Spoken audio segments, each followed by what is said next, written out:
person you have called is speaking to someone else. You can wait or call again later. आपने जिस व्यक्ति को call किया है वह अभी दूसरी कॉल पे व्यस्त है।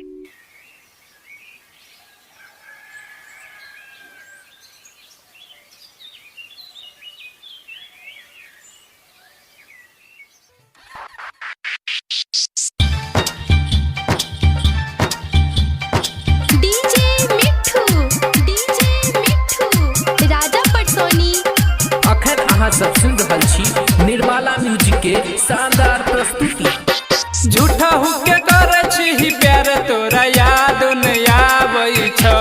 झूठा हुके करे छी प्यार तोरा लाजो नहीं लागै छौ। गे छौरी को न छौरा संगे रहै छी लागल फोनमा बीजी बताबै छौ। गे छौरी को न छौरा संगे रहै छी लागल फोनमा बीजी बताबै छौ। झूठा हुके करे छी प्यार तोरा याद नहीं आबै छौ।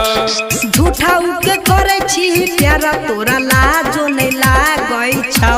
गे छौरी को न छौरा संगे रहै छी लागल फोनमा बीजी बताबै छौ।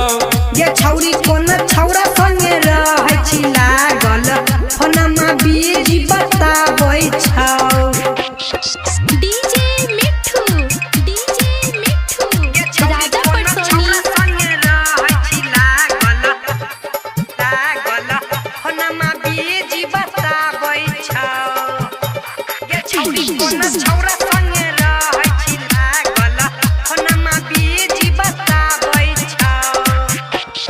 देखने रहियो हम तोरा काल गे कान में सटा के रही रखने मोबाइल गे।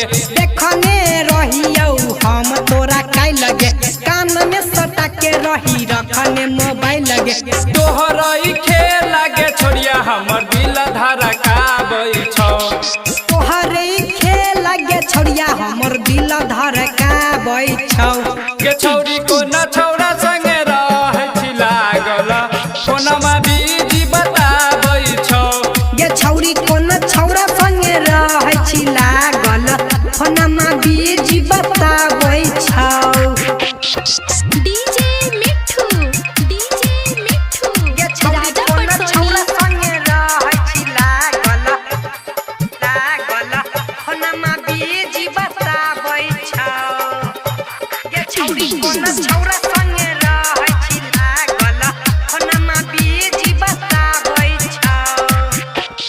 भूल गेलही छौरी तू हमर प्यार के बाबू सोना कहै छही नबका भतार के। भूल गेली छौरी तू हमर वाला प्यार के बाबू सोना कहै छही लबका भतार के। राइटर सने ही गे तोरा खातिर लोरा बाबा हाबै छौ। दीपू मुकेश तोरा खातिर लोरा बाबा हाबै छौ। गे छौरी को न छौरा संगे रहै छी लागल फोनमा बीजी बताबै छौ। गे छौरी को न छौरा संगे रहै छी